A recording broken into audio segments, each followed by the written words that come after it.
ولا شك أن محمدًا شمس الهدى إليه رغبنا مؤمنين فنشكره.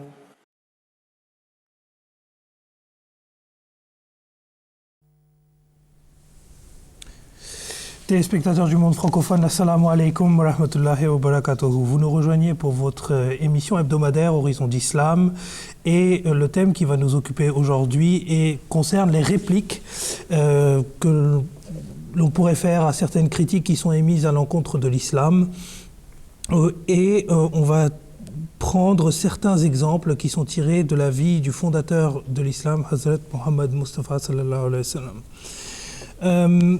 Pour parler de cette vaste émission, j'ai avec moi deux invités, tous les deux membres du bureau francophone. D'abord, Ataoul Qayoum Jomoun Saab, assalamu alaikum. Et Abdul Ghani Jahangir Khan Saab, assalamu alaikum. Wa alaikum salam. Peut-être que je vais rester avec Jahangir Saheb qui nous rejoint après quelques émissions maintenant, hein. Donc re-bienvenue. On va répondre à une première critique qui est émise. Alors, je l'ai peut-être pas dit en introduction, mais c'est vrai que les critiques contre l'islam ont une tendance à se multiplier de manière assez spectaculaire et assez incroyable. Peut-être que nous, on est plus continental et plus européen, donc on voit plus la France bouger. En tout cas, pour moi, je vois beaucoup plus la France bouger, mais je sais que l'Afrique n'est pas exempte de ces critiques, tout comme du côté outre-Atlantique également, Québec voit beaucoup de choses aussi se mouvementer par rapport à tout ça. Reste que... par exemple, depuis longtemps maintenant, plusieurs personnes ont écrit, on pense à Anne-Marie Delcambre qui est une farouche opposante de l'islam et qui essaye de toujours pointer du doigt les problèmes. Elle est islamologue, hein, elle se revendique islamologue, mais elle est très proche du milieu chrétien et elle est une grande farouche opposante d'abord à l'islam en règle générale et plus précisément au caractère du saint prophète Mohammed sallallahu alayhi wa sallam. Et justement, une des critiques qu'elle émet concerne la question que je voulais vous poser, ça concerne l'adoration des idoles. Et on dit que, parce que le saint prophète Mohammed sallallahu alayhi wa sallam, la tawhid qu'il a ramené, l'unicité de Dieu qu'il a ramené, c'était après qu'il ait reçu la révélation. Mais ce que l'on a tendance à souvent dire, c'est qu'avant, il aurait pu permettre l'adoration des idoles, qui était en fait le rite païen normal, et c'était le rite ordinaire, on va dire, de l'Arabie pré-islamique. Est-ce que c'est vraiment le cas? Est-ce qu'on peut vraiment parler de ça ou pas? Parmi les allégations, je crois que celle-ci est l'une des plus ridicules. Mais moi, ce qui m'intéresse tout d'abord, c'est quel est l'intérêt de faire une telle allégation, en fait. Qu'est-ce qu'on veut démontrer par cette chose? Eh bien, j'ai comme à l'idée cette pensée que peut-être on voudrait faire une différence, une distinction, si vous voulez, entre le judaïsme et l'islam. Parce qu'on sait que le judaïsme, dès son début, a été complètement contre l'idolâtrie. Donc on a vu que tous les patriarches donc, du judaïsme ont été des iconoclastes. Et ils ont bien défini donc la nature de Dieu et leur haine de toute forme d'idolâtrie visible. Alors ils voient certainement que l'islam est d'une même nature que le judaïsme dans ce sens-là. C'est un monothéisme absolument dénué d'idolâtrie pure, donc un monothéisme pur. Donc ils veulent quand même y chercher la petite puce pour montrer qu'en fait, que l'islam, ce n'est pas aussi bon qu'on veut le faire croire. Il y a quelque chose de caché derrière, donc on ne vous dit pas une petite histoire, hein? Il ne faut pas croire que vous êtes de vrais monothéistes, quoi. Alors, on va chercher dans le passé, puiser dans cette partie de l'histoire de l'islam, qui déjà, de par le manque de références, est floue. Parce qu'en fait, on connaît très peu la vie du prophète Mohammed sallallahu alayhi wa sallam avant son prophétat. On le connaît moins bien, en tout cas, que... Oui, voilà. Donc, pour aller puiser dans cette période-là de l'histoire, il faut s'appuyer justement sur des histoires qui ont été souvent complètement concoctées de toutes pièces et puis qui n'ont pas de sources sûres pour les appuyer. Mais ce qu'on voit, c'est que chez les musulmans, malheureusement, ces histoires-là sont véhiculées par même des imams, par des théologiens, qui diraient que oui, ben voilà, donc il y avait certaines déesses du panthéon pré-islamique arabe, qui, au début, apparemment, le prophète Mohammed sallallahu alayhi wa sallam aurait permis leur adoration, mais après, et ça, je vais vous corriger sur une chose, c'est après que la révélation eut commencé, ce n'est pas avant. Mais après, le prophète de dire que en fait, ces versets-là ont été révélés par Satan, et que donc le message qu'ils contenaient était caduc, donc n'était d'aucune valeur. Donc voilà l'histoire. Mais cette histoire-là, donc l'histoire des versets sataniques, là ça va renvoyer à Salman Rushdie et tout le reste. C'est ça la base de son livre en fait. Les versets sataniques, c'était ça. Mais quand on va les puiser dans les écrits des plus éminents théologiens musulmans du passé, on va voir que lorsqu'ils ont examiné les sources, ils ont vu qu'en fait, ces histoires-là ce n'étaient que des choses complètement fabriquées, qui n'étaient pas appuyées par des références, d'aucune valeur.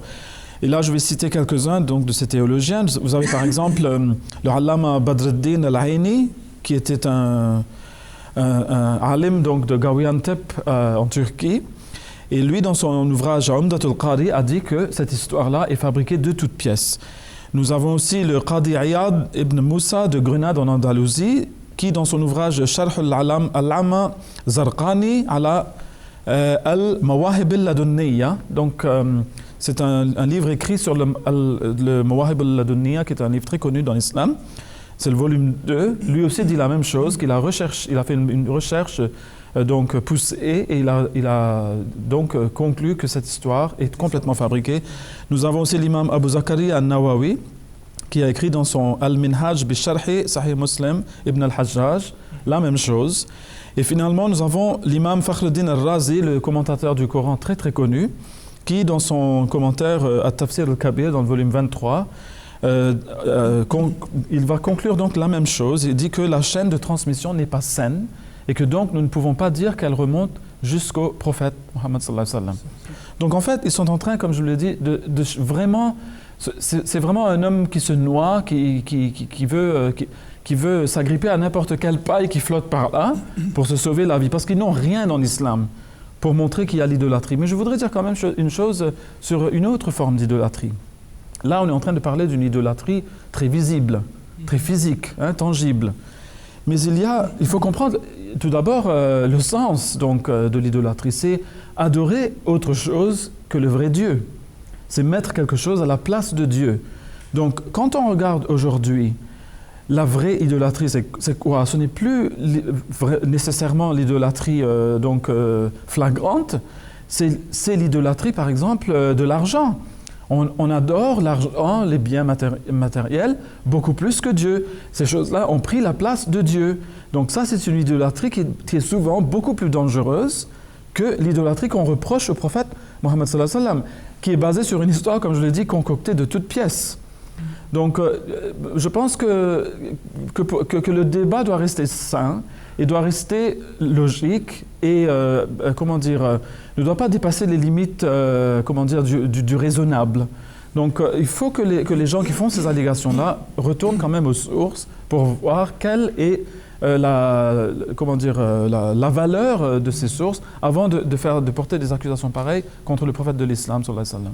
Puis peut-être, c'est vrai qu'on en revient à ce que vous disiez à la base pour initier la discussion, c'est-à-dire quel est l'intérêt en fait de soulever ce genre de point. Ah oui.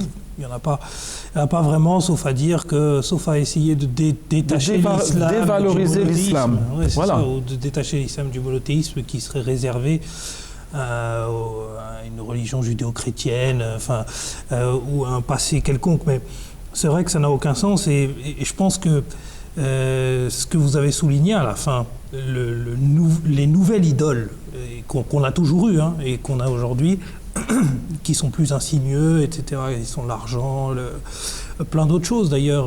Se regarder dans le miroir tous les matins en s'estimant très beau, c'est aussi une forme du narcissisme et également une forme d'idolâtrie, on pourrait dire ça comme ça, n'est pas assez souligné. Alors que c'est ça qu'on devrait combattre aujourd'hui, plus que aller rechercher des histoires un peu farfelues et inventées autour du prophète de l'islam. Voilà. Jacques, là pour votre réponse. Une autre des critiques, et parfois la critique, ce qui est assez triste, c'est qu'elle vient de l'intérieur, et ce qui lui donne aussi un caractère un peu stupide aussi, parce qu'on se dit comment on pourrait penser que les personnes qui sont dans l'islam puissent contribuer à ce genre d'idiotie, en fait, concerne certaines personnes qui disent que des versets ou il y en a certains qui disent que l'intégralité du Coran a été abrogée. Bon, ça c'est une autre histoire. Hein. Ça c'est eux qui le pensent en tout cas. Et d'autres, et ça c'est un peu plus intéressant parce que le raisonnement est complètement est d'autant plus détaché de sens, disent que les versets sont abrogés. Je voudrais peut-être préciser une petite chose ici, et je vous poserai cette question juste après sur les versets abrogés, que l'on pourrait qualifier de tels en tout cas. C'est qu'il y a certaines personnes, dans des cercles intellectuels, mais vraiment que des cercles intellectuels du coup, et pas des cercles de religion, qui oublient que l'islam est avant tout une religion et pas seulement le fait de réfléchir ad vitam aeternam sur des principes. C'est la mise en œuvre des principes également, qui disent qu'on serait pour une vision plus humanisée du Coran. Et cette vision humanisée, quand on les entend, ça aboutit à justement cette théorie de l'abrogation, puisque le voile ne serait plus une obligation, certaines choses que les anges n'existeraient plus, en fait tout ce qui n'est pas visible n'existerait plus. Alors Dieu n'est pas vraiment visible non plus, donc à la fin, est-ce qu'on va aboutir... Donc ce qu'on n'aime pas, on abroge. Ce qu'on n'aime pas, on abroge, exactement. Voilà. Ce qui n'est pas conforme à aujourd'hui, on abroge. Peut-être qu'en revenant aux sources, vous pouvez nous expliquer, Youb Saab, c'est cette notion, est-ce que ça existe, cette histoire d'abrogation du Coran? Est-ce que c'est possible? Eh bien, pour vous donner la réponse tout court, comme je le dis toujours, non, il n'y a pas de verset abrogé dans le Saint-Coran. Malheureusement, c'est un concept qui a été véhiculé par des ulémas, des érudits moyenâgeux, qui n'arrivaient pas à comprendre certains versets du Saint-Coran. Et selon eux, la théorie est que s'il y a deux versets qui sont en contradiction entre guillemets, qu'ils n'arrivent pas à comprendre, eh bien, le verset qui a été révélé plus tard abroge le verset précédent. Pour vous donner un exemple, ils disent que si par exemple dans le Saint-Coran, il est dit « La ikraha fi din » qu'il n'y a point de contrainte en matière de foi, et que par la suite, dans un autre verset, par exemple dans la sourate Torba, le verset 5, on cite souvent le verset de l'épée, où il est dit qu'il faut partir tuer les mécréants et les forcer à accepter la foi, eh bien ils disent que voilà, ce verset-là qui concerne l'épée, qui concerne la contrainte, il a abrogé le verset précédent. Encore une fois, c'est un problème d'incompréhension des versets du Saint-Coran.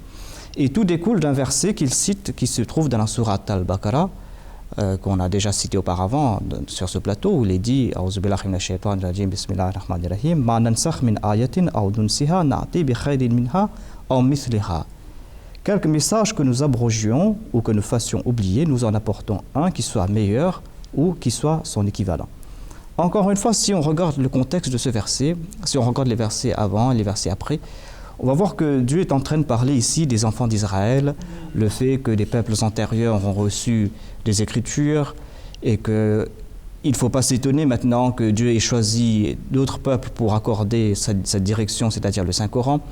Et ici, Dieu est en train de mettre de l'avant cet argument que si moi j'ai abrogé par exemple les Écritures anciennes, eh bien je vais le remplacer par quelque chose qui soit meilleur ou qui soit son équivalent. Donc c'est dans ce contexte-là que Dieu a mentionné ce verset. Et l'incompréhension vient du mot aya. Ils disent ma nansakh min ayatin aw nunsiha, c'est-à-dire quelques messages aya. Donc malheureusement les musulmans pensent que aya signifie ici un verset du Saint-Coran. Alors que le terme aya, si on regarde le Saint-Coran, on va voir que aya signifie message, aya signifie commandement, aya signifie signe. Donc c'est encore une fois une incompréhension de ce terme qui pousse les gens à présenter de telles théories. Et en plus, ce sera comme si dire que Dieu ne savait pas ce qu'il allait révéler dans le futur. C'est comme si il est moins intelligent qu'un être humain, quoi, qui ne sait pas ce qu'il va révéler, il va se contredire à la fin. Donc ce sont des concepts qui sont vraiment fallacieux et qui sont dénués de tout sens. Tout simplement. Ça infantilise Dieu, Ouais, en fait. voilà. Hein, donc un jour, il révèle quelque chose, puis il ne se décide pas, bon, ben, je vais changer ça maintenant. Oui. Au niveau du même livre. Oui. Voilà. Alors que... Excusez-moi, je pense que plus encore, on essaye de faire de Dieu une sorte de législateur contemporain. C'est-à-dire qu'il adopte une loi, qui revient sur la moitié dessus. Donc, comme ils se disent, en fait, on essaye d'attribuer à Dieu les défauts de l'être humain, qui ne peut pas lui-même adopter la loi des êtres humains est par nature imparfaite. Mais la loi de Dieu est parfaite. Donc, en fait, je pense qu'on essaye également de faire ce rapprochement. Pardon, je vous ai coupé. Non, c'est ça, je continue. Donc, je dis, pour comprendre l'interprétation des versets du Saint-Coran, eh bien, Dieu nous présente des principes. C'est ce qui est beau dans le Saint-Coran. Quand on ne comprend pas quelque chose, on se tourne vers d'autres versets et on va voir la solution. Les versets se soutiennent les uns les autres dans le Saint-Coran. Et c'est ce que dit Dieu. Il dit qu'il y a des versets qui sont muhkamat, qui sont clairs, qui sont décisifs, et d'autres versets qui sont sujets à interprétation. Donc, si vous voyez des versets qui sont sujets à interprétation, tournez-vous vers les versets qui sont décisifs et jugez. Et si vous voyez une contradiction, eh bien la contradiction, c'est de votre interprétation. La contradiction ne se trouve pas dans les versets du Saint-Coran. Donc, voilà cette théorie. Je vais citer un dernier verset pour terminer. Dans ce verset, Allah dit, s'adressant à l'humanité, il dit que si ce livre, le Coran, a été révélé par tout autre qu'Allah, eh bien, vous allez y trouver nombre de contradictions. Eh bien, cela voudrait dire, si ce sont des musulmans qui mettent de l'avant cette théorie de l'abrogation du Saint-Coran, cela voudrait dire que si vous voyez des contradictions dans le Saint-Coran, cela voudrait dire que c'est pas Dieu qui l'a révélé. Ça ne vient pas d'Allah, c'est pas Dieu qui l'a révélé. D'office, voilà. Donc voilà, les musulmans doivent réfléchir avant de mettre de l'avant de pareilles théories. Oui, c'est ce que je voulais dire. En fait, c'est exactement ce que j'étais en train de noter, c'est que la différence qu'il y a entre ces musulmans qui avancent des théories farfelues d'abrogation et entre les Ahmadis, c'est qu'on a été béni par la venue d'un Messie. Et ce Messie, justement, sa fonction, c'était d'éclaircir, et sa fonction, c'était de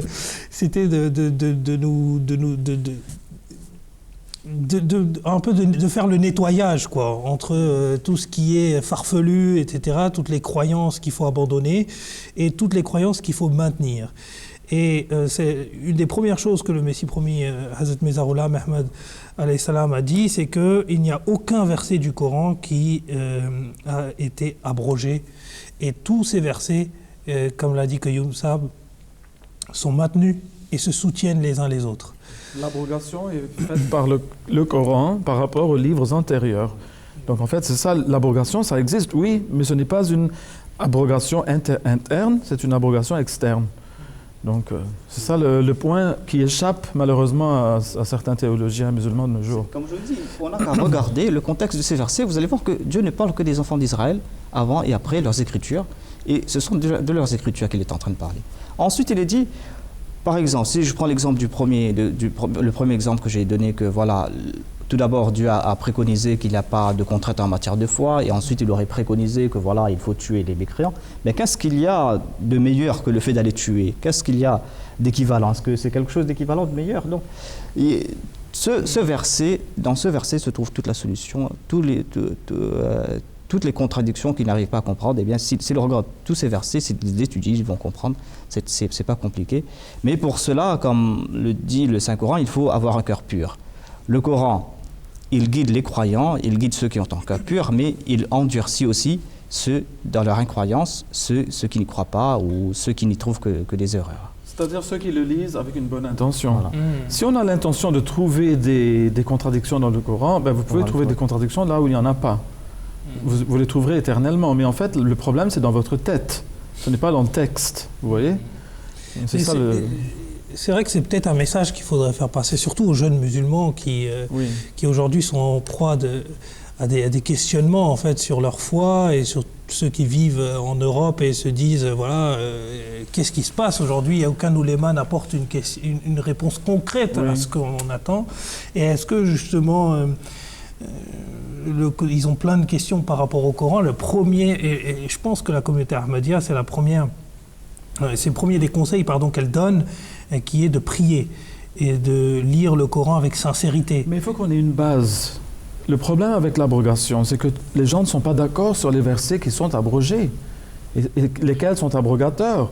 Donc quand on va voir un imam, on lui dit, écoutez, le Coran nous dit de faire ça. Ah, attention, ce verset-là est abrogé. Mais on ne sait plus à quel sens se vouer, excusez-moi l'expression, mais c'est vrai, on n'a pas de plateau sur lequel se tenir. Alors déjà, lorsque vient l'imam al-Mahdi alayhi salam, il vous donne le plateau, c'est le Coran. Et du même coup, il règle la question des hadiths, parce que vous savez, les hadiths aussi, il y a des problèmes d'authenticité, etc.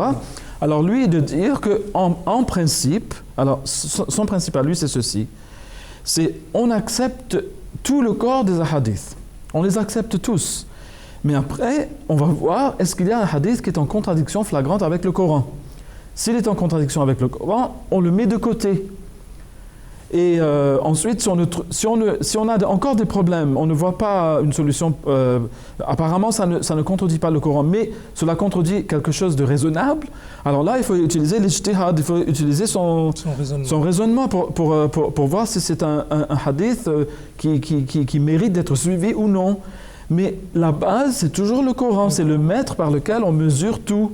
Mais quand vous êtes en train de vous attaquer à cette base-là même, et vous êtes en train de mettre le doute, de jeter le doute dessus, quand on ne sait plus quel verset est encore bon et quel verset donc ne l'est plus, là, évidemment, il y aura confusion chez les jeunes. On ne sait plus quoi faire. Vous allez à un imam, il vous dit A, vous allez à l'autre, il vous dit B. Et après, vous retournez à l'imam A, il vous dit excusez-moi, j'avais dit que c'était valable, mais maintenant, je viens de lire qu'en fait, ce verset-là aussi, il a été abrogé. Vous faites quoi? Vous voyez? Donc, ils sont dans le doute. Mais voilà, c'est ça. Alors, s'ils veulent sortir du doute, il faudrait peut-être qu'ils viennent... Il y a qu'un chemin. Il n'y a jamais 36 chemins. Même si tous les chemins mènent à Rome, il n'y en a qu'un seul qui mène, en tout cas, à la réalité du Coran, et c'est celui qui est prôné par la communauté musulmane Ahmadiyya. Donc, qu'ils n'hésitent pas à aller sur le site internet. Par la même occasion, je rappelle l'adresse du site, www.islam-ahmadiyya.org. Qu'ils n'hésitent pas à regarder aussi les autres émissions d'Horizon. Peut-être que elles sont complémentaires également sur notre chaîne YouTube. S'ils ont des questions, ils peuvent nous rejoindre sur Twitter ou sur Facebook, où nous ferons une joie de leur répondre. Je vais passer à la prochaine question qui utilise un terme qui est celui de soumission, que l'on entend beaucoup quand on parle d'islam, soumission par-ci, soumission par-là. Alors, est-ce que, là, on ne va pas... Pour les plus médisants, on va pas pouvoir parler de la femme soumise et toujours de cette constante vision de la femme soumise, puisqu'on y a répondu même dans les précédentes émissions.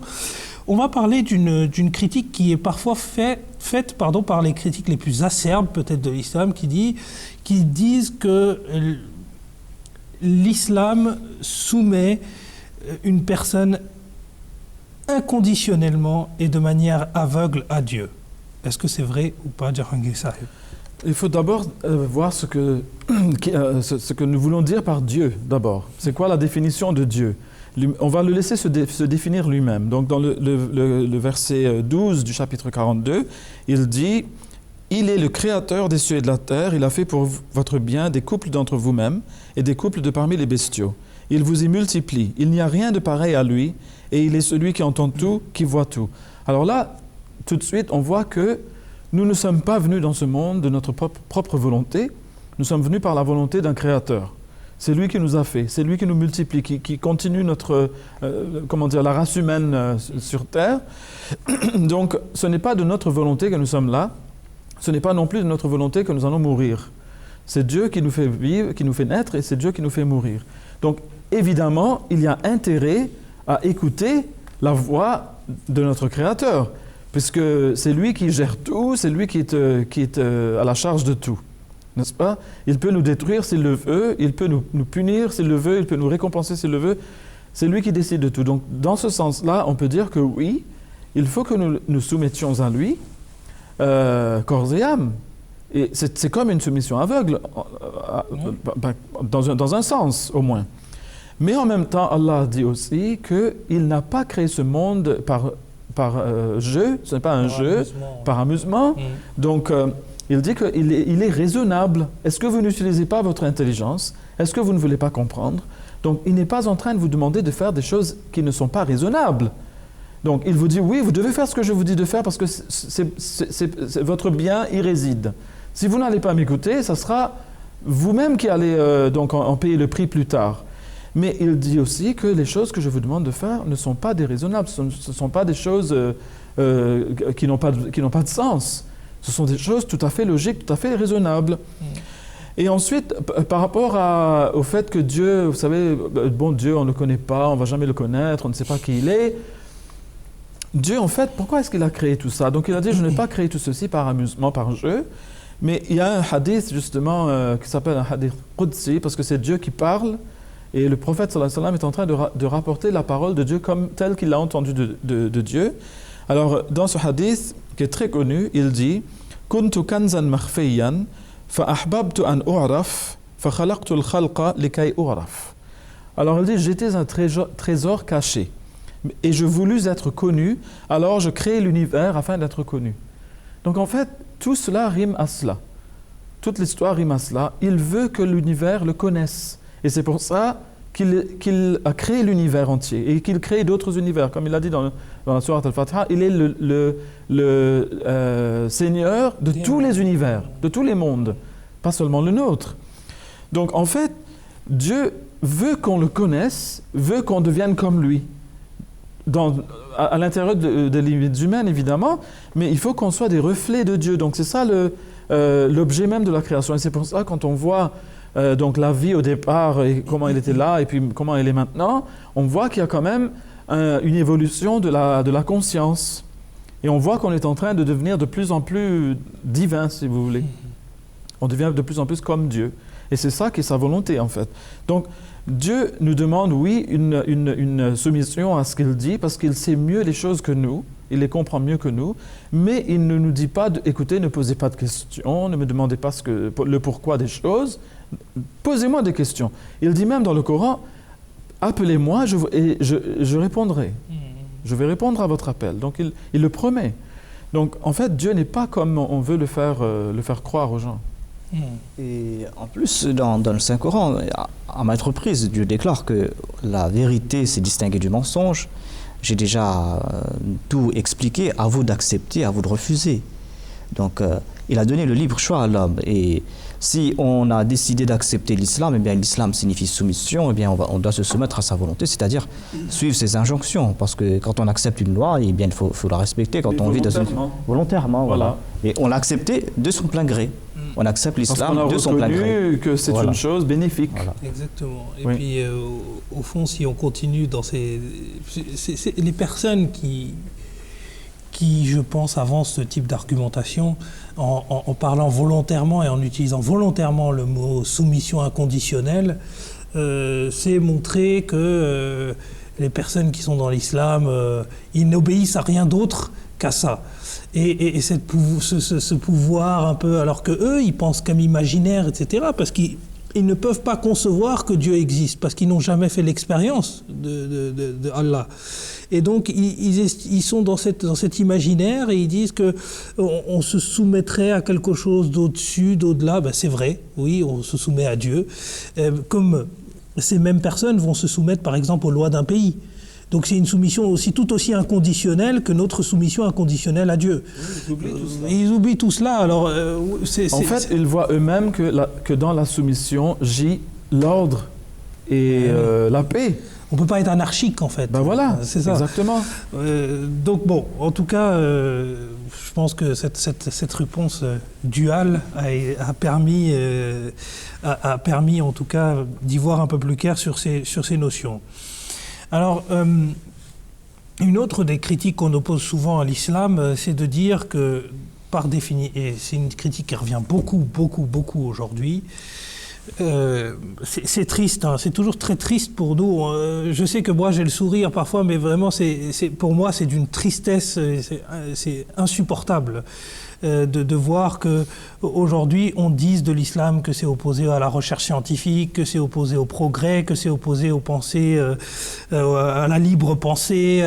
Alors souvent, ces machinations, moi j'appelle ça des machinations, hein, sont les œuvres des philosophes et compagnie qui vont se réunir en bons penseurs et qui vont commencer à dire bah oui, mais regardez le spinozisme, regardez ce qu'a dit Pascal, regardez, bon Pascal ils vont pas trop le citer parce qu'il était un peu dans la morale, mais ils vont prendre des gens qui sont assez amoraux quoi, vous voyez, ils vont prendre des bons philosophes bien garnis en la matière. Et puis, ils vont inventer des théories à coucher dehors, franchement, il faut le dire. Et on ne sait même plus quoi penser par rapport à ces philosophes. Et ils vont dire, bah, vous voyez, c'est contraire. C'est contraire à la libre pensée, c'est contraire au progrès scientifique. Alors, qu'est-ce qu'il en est réellement? Est-ce que l'islam que Youm Sab est vraiment opposé à tous ces principes-là? L'histoire de l'islam, après la révélation du Saint-Coran, l'histoire de l'islam, l'âge d'or de l'islam, tout cela prouve vraiment à quel point, encore une fois, ces accusations ne tiennent pas debout. Le Saint-Coran, si on se tourne vers le Saint-Coran, eh bien, le Saint-Coran ne cesse de demander à l'homme, eh bien, Dieu demande à l'homme, je vous ai doué d'intelligence, utilisez votre discernement, réfléchissez. Je vais citer un verset, il est dit, A'udhu-billahi minash-shaytanir-rajim, bismillahir-rahmanir-rahim, Kitabun anzalnahu ilayka mubarakun liyadabbaru ayatihi. Ceci est un livre que nous t'avons révélé, plein de bénédictions, afin qu'il médite sur ces versets. Eh bien, dans nombre de versets du Saint-Coran, on va voir que Dieu demande à l'homme de réfléchir, de regarder la nature, d'étudier la nature.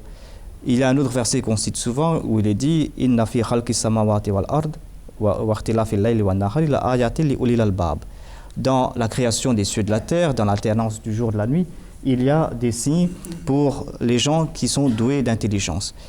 Eh bien, tous ces versets du Saint-Coran qui demandent aux croyants de réfléchir, de regarder la nature, d'étudier. Et le saint prophète Mohammed, paix soit sur lui, lui-même à maintes reprises, il a dit qu'il incombe aux musulmans et aux musulmanes d'acquérir la connaissance. Donc, dès le début de l'islam, il y a eu cette relation entre la foi et la quête de la connaissance, entre la foi et l'érudition et le savoir. C'est pour cette raison que, après l'avènement de l'islam, au cours de l'âge d'or de l'islam, c'est là qu'on a vu des grands scientifiques qui sont nés parmi les musulmans.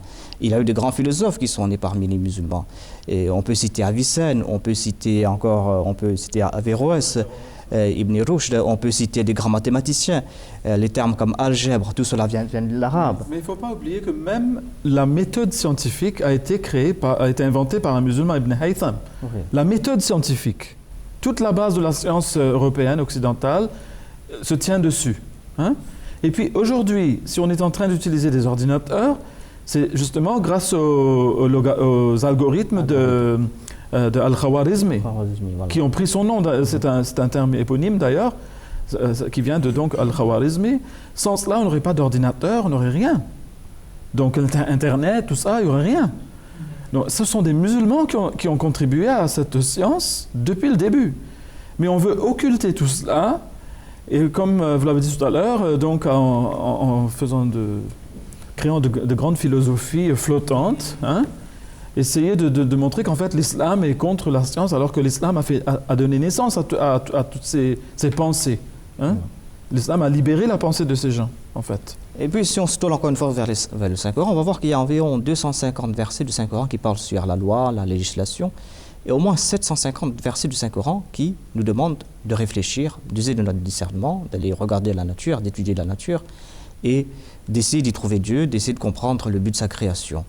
Donc, tous ces versets ont poussé toujours les musulmans, comme je le dis, à la quête de la connaissance. C'est vrai qu'après cet âge d'or, il y a eu ce déclin. Les musulmans ont connu une période sombre et c'est là l'Europe a connu la Renaissance. C'était peut-être dans le décret de Dieu. Mais encore une fois, la communauté Ahmadiyya n'a cessé de mettre de l'avant ces versets du Saint-Coran et par la grâce de Dieu, la communauté Ahmadiyya en a produit des grands scientifiques, à l'instar du professeur Abdus Salam, qui était prix Nobel de physique en 1979. Et lui-même, il dit que toutes ses recherches sont basées sur le Saint-Coran. Donc, ces accusations de dire que voilà, l'islam s'oppose au progrès scientifique, eh bien, je ne sais pas d'où ça vient. Je pense que cette accusation est fallacieuse. Bon, ça, on l'aura compris. Je pense que même les plus honnêtes intellectuellement vont se rendre compte que c'est n'importe quoi. Il y a des livres aussi là-dessus, voilà, c'est ça. pour remettre les pendules à l'heure un petit peu. Bien sûr. Hein? Et puis, enfin, je pense que c'est un message également aux musulmans. aujourd'hui, de leur dire peut-être que l'on a perdu cet âge d'or que l'on avait parce qu'on a perdu notre spiritualité. Et c'est ce regain de spiritualité, regardez... C'est vrai que les deux vont ensemble. Je pense que le fait que les musulmans avaient ce côté, avaient cette union spéciale avec Allah, avec Dieu, faisait que, en fait, ça leur permettait de progresser énormément aussi. Et au moment où il y a eu ce déclin, que justement avec vous deux on avait très bien tracé dans une émission, au moment où il y a eu ce gros déclin de l'islam, on a perdu tout ça.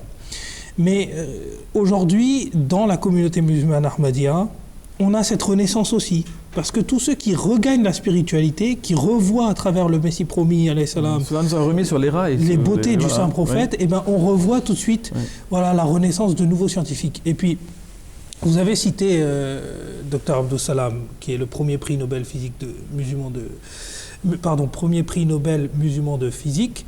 Mais aujourd'hui, je crois que le calife le cinquième calife de l'Ahmadiyya, le responsable actuel du mouvement islamique Ahmadiyya, Hazrat Mirza Masroor Ahmad, que Dieu soit son aide, avait été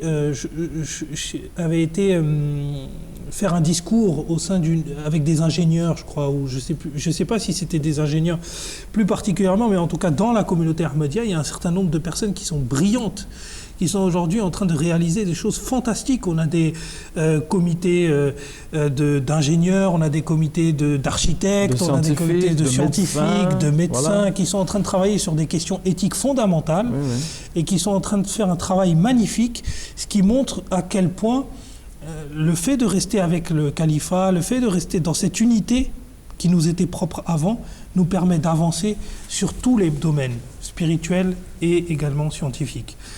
Et je voulais également rajouter que si certaines personnes sont en quête de doute ou quoi que ce soit par rapport à tout cela, il y a eu des sessions de questions-réponses avec le quatrième calife, Hazrat Mirza Tahir Ahmad, que Dieu soit satisfait de lui, et il a répondu de manière détaillée. Alors je ne sais pas, peut-être Djangessa peut nous aider sur cette question. Je pense que dans les rencontres francophones, il a également répondu à certaines de ces questions.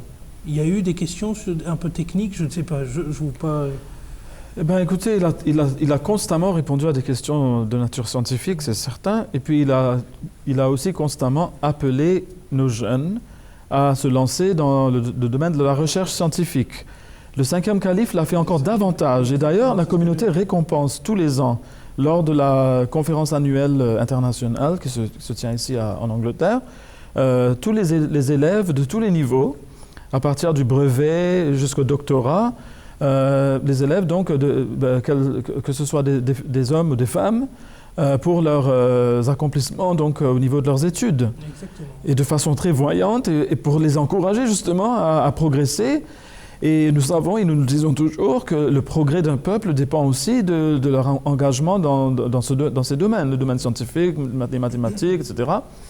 Donc cela est très très important. Et ce qui est assez incroyable avec justement le cinquième calife, c'est qu'on aurait pu penser, les mauvaises langues auraient pu penser que plus la communauté grandit, moins il y aurait de proximité avec le calife. Ce qui est assez incroyable, c'est que plus la communauté grandit, on a l'impression que plus nos jeunes ont une proximité particulière avec le calife, puisque lorsqu'il fait ces rencontres justement avec des jeunes, où les jeunes peuvent poser ouvertement des questions, on voit que souvent, partout dans le monde, quand ils voyagent, voilà, les rencontres. Et puis souvent des questions très pointues sur la science, sur divers sujets.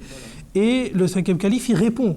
Et il répond avec beaucoup de vision et avec beaucoup de sagesse, en fait. Et ce qui nous permet, nous, de toujours rester également en lien avec les progrès technologiques. Jazakallah pour cette réponse. Et je vous garde précieusement avec nous parce que, justement, il y a toute cette question. Et ça aussi, c'est très intéressant parce que on en parle énormément. On n'arrête pas de...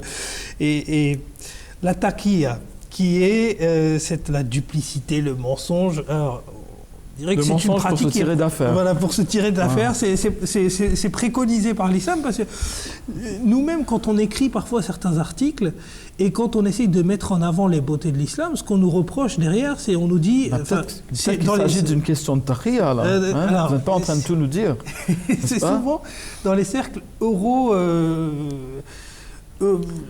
européen, on va On m'a dire. déjà fait le coup, on Oui. m'avait invité à une église ici en Angleterre et on m'avait demandé de répondre à certaines questions qu'ils ont eu la gentillesse de m'envoyer avant mon arrivée, donc je me suis un petit peu préparé.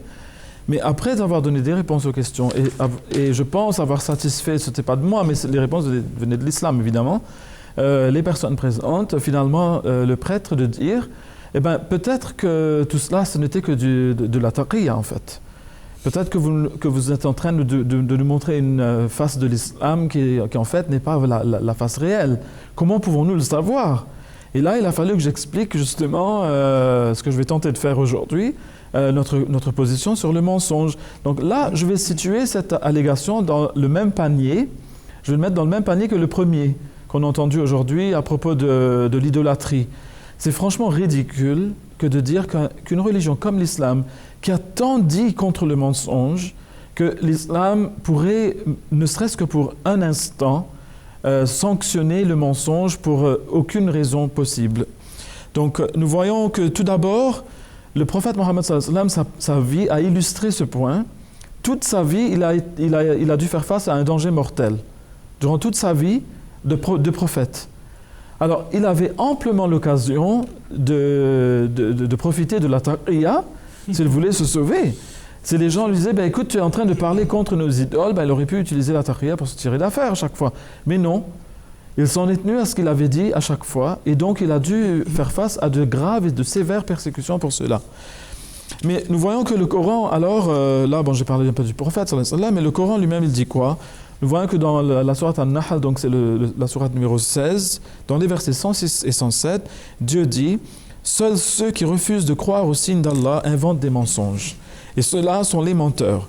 Quiconque refuse de croire en Allah après avoir cru, alors Allah fait quand même une petite parenthèse, il dit que sauf celui qui a été contraint au-delà de ce qu'il pouvait supporter, alors que son cœur reste en paix avec la foi en Allah. Et là, Dieu parle évidemment des personnes qui sont torturées pour les forcer à renier leur foi. Donc Dieu dit qu'il va pardonner cette faute-là. Si ces gens-là disent, bon écoutez, on n'est plus musulmans, c'est bon. Seulement parce qu'ils ne peuvent plus supporter la torture. Ça, c'est un cas extrême. Mais à part cela, Dieu dit, mais ceux dont le cœur est satisfait avec le reniement, et donc le mensonge, sur eux tombera le courroux d'Allah, et pour eux, il y a un très grand châtiment. C'est parce qu'ils ont préféré la vie de ce monde à l'au-delà, et Allah ne guide pas le peuple mécréant. Donc, nous voyons que le prophète sallallahu alayhi wa sallam, il a subi 13 années de persécution intense, lui et ses compagnons. Pourquoi est-ce qu'ils n'ont pas profité de la taqiyya? Allah dit aussi, prions, et ça c'est dans le chapitre 3, verset 61, prions avec ferveur et appelons la malédiction d'Allah sur les menteurs. Donc, ça, je vous ai cité juste 2 versets du Coran. Il y en a des dizaines et des dizaines et des dizaines qui parlent contre le mensonge. Le mensonge, c'est l'anathème le plus terrible. On le met ensemble avec l'idolâtrie, avec la désobéissance des parents, une désobéissance blessante des parents, et aussi, donc on voit le mensonge qui vient avec. Ces 3-là sont appelés les péchés majeurs dans l'islam. Alors comment dire maintenant qu'un tel ou un tel a menti dans l'islam, ou même avant? Quand j'étais en Jordanie quelques années de cela, j'entendais à la radio, parce que c'était le mois du Ramadan, mais constamment, l'explication du fait que le prophète Abraham aurait menti 3 fois, on en a déjà parlé dans cette émission, dans une émission précédente. Et vous voyez, le problème, comme vous l'avez dit tout à l'heure, c'est que ces choses-là sont véhiculées d'abord par les musulmans. Et ils sont en train de se tirer des balles dans le pied, franchement. Hein? Ils sont en train de couper la branche sur laquelle ils sont assis eux-mêmes. Mais quand on voit des choses pareilles, donc ce sont des contradictions flagrantes. Le Coran qui dit ne mentez pas. Si vous mentez, vous allez avoir le courroux d'Allah sur vous, vous allez avoir un châtiment terrible. Et d'autre part, on voit que les gens qui sont aimés par Dieu sont en train de mentir. Donc Abraham ment 3 fois. Et ça va, ça passe. Hein? Et après, vous allez voir qu'en fait, la taqiyya, mais la base, c'est quoi? C'est le chiisme. Oui, c'est le chiisme. Ce sont les chiites qui ont inventé ce concept. C'est un concept qui est complètement étranger donc, au Coran. Le Coran ne le connaît pas. Cela a été donc imputé au Coran, mais ça n'existe pas dans le Coran. Donc, tout ce qu'on trouve dans le Coran, c'est que si une personne, comme je l'ai dit, est torturée et craint de mourir sous la torture et de ne pas pouvoir supporter cette torture, cette personne-là, si elle dit, dans ses affres de souffrance, que je renie ma foi, Allah dit que celui-là, je ne le tiendrai pas ou je ne la tiendrai pas responsable de ce que la personne dit, parce qu'en fait, dans son cœur, la personne est encore un musulman, est toujours musulmane. Hein? Donc ça, c'est une question exception. de miséricorde divine. Oui, Dieu fait miséricorde. mais sinon, la règle est très claire, on ne ment pas en islam. Et d'ailleurs, on ne peut avoir aucun progrès quand il y a mensonge. On voit dans le monde que les pays où le mensonge foisonne, on voit que la corruption foisonne avec. Toutes ces choses vont de pair, vont de mise. Exactement. Et la société est complètement dans le chaos. Donc, les pays où on a tendance à plus parler, à dire moins de mensonges et à dire plus de vérité, ces pays-là ont tendance à se développer davantage et à, à être plus, en paix. Voilà. Voilà pour votre réponse. On m'annonce qu'il reste une petite dizaine de minutes. Alors, je rappelle à nos téléspectateurs que s'ils ont des questions par rapport à ce qui vient d'être dit, n'hésitez pas à nous écrire à horizon@mta.tv ou encore de nous joindre par les différents moyens que l'on a mis à votre disposition, la chaîne YouTube, le site internet, Facebook, Twitter. Et peut-être que pendant ces 10 dernières minutes ou 9 dernières minutes, je vais passer aux questions des téléspectateurs parce qu'il faut quand même pouvoir répondre à nos amis qui nous écrivent, parfois pas toujours nos amis, hein, mais qui nous écrivent en tout cas sur Twitter, que nous on peut très bien considérer comme nos amis d'ailleurs. Mais et peut-être revenir après, si on a le temps, sur l'histoire du Miraj, c'est-à-dire ce voyage spirituel en fait entrepris par le prophète de l'islam.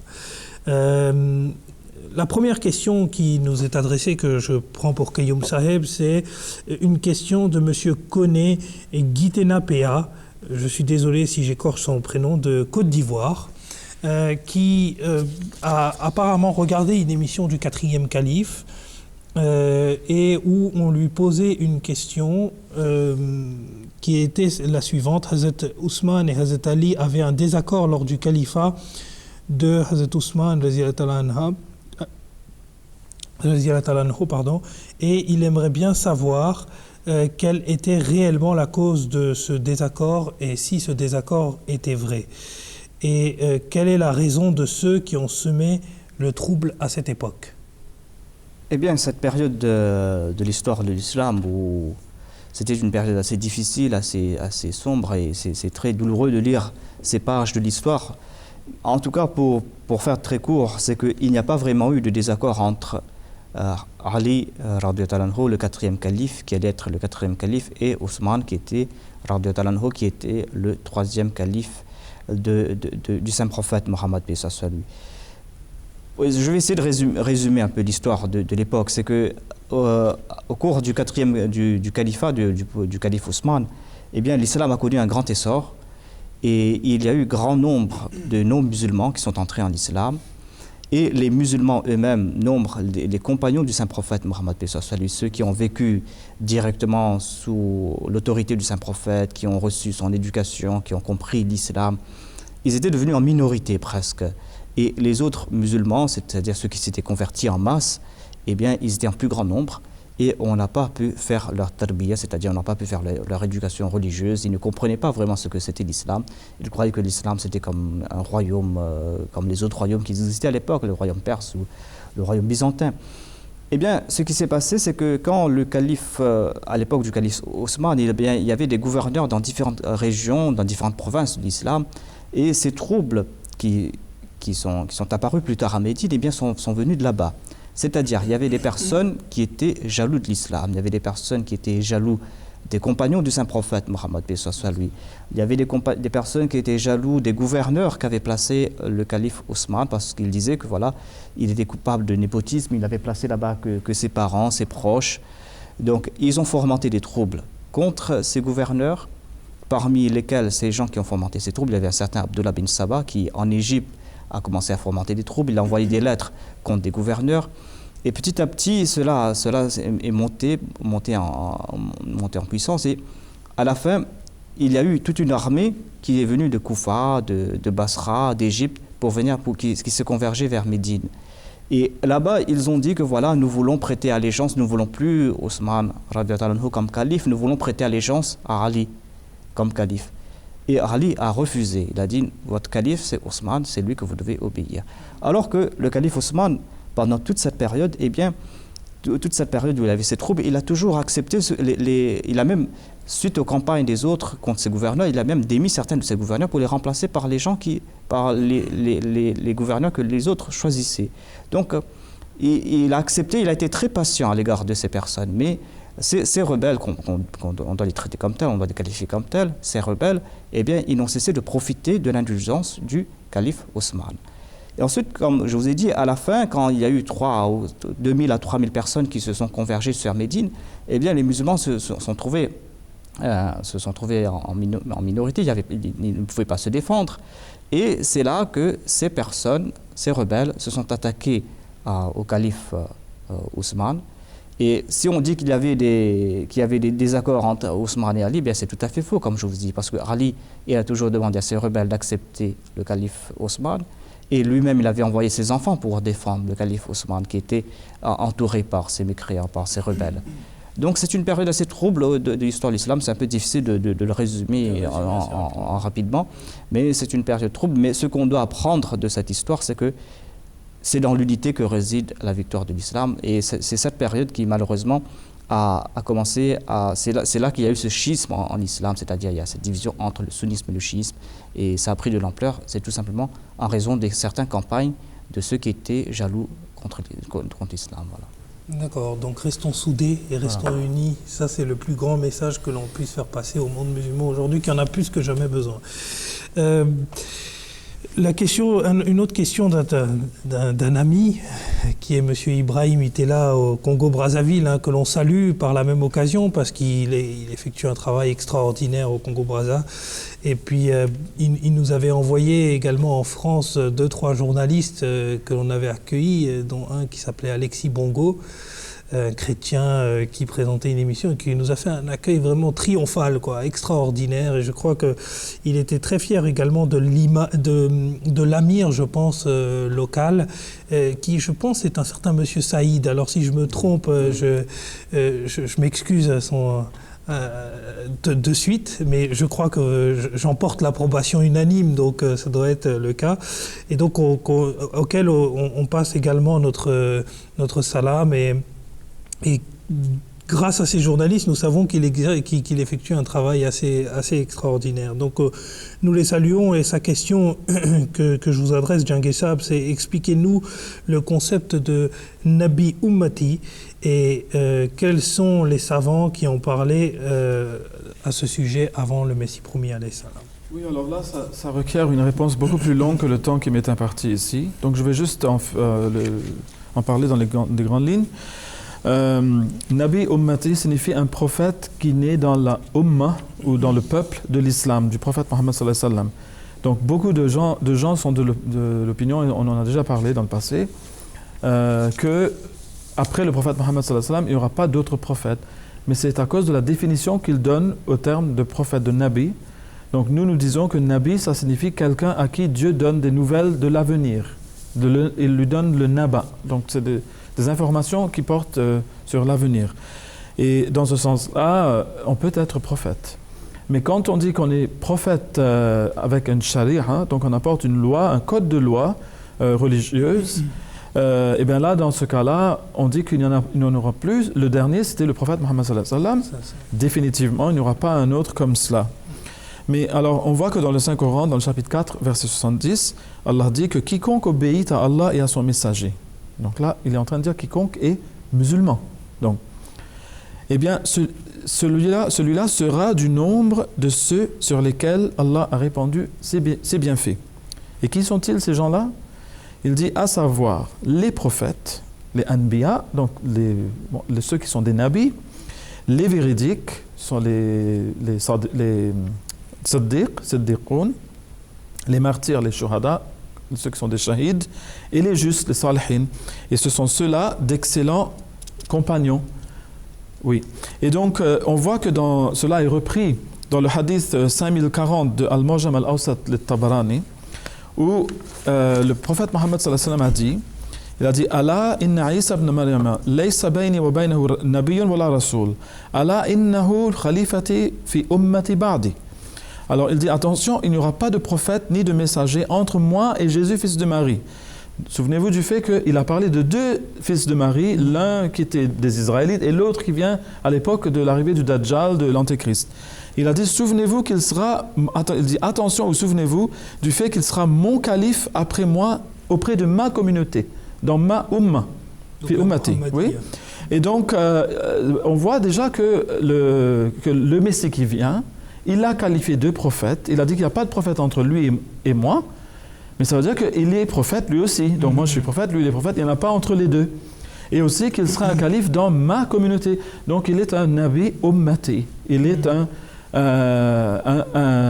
prophète de la umma, né au sein de l'islam. Donc ça en général, donc, très brièvement je dois dire plutôt, voilà la réponse. Sinon on peut entrer dans beaucoup plus de détails, mais ça va demander plus de temps. Jazakallah, oui, et ça marque la clôture de notre émission. En tout cas, on peut toujours appeler nos téléspectateurs à nous envoyer leurs questions sur horizon@mta.tv. D'ici à la prochaine fois, en mon nom et au nom de toute l'équipe, assalamu alaikum wa rahmatullahi wa barakatuh.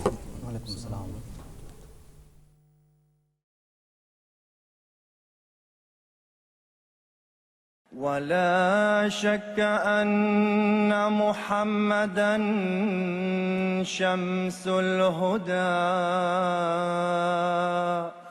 إليه رغبنا مؤمنين فنشكر له درجات فوق كل مدارج له لمعات لا يليها تصور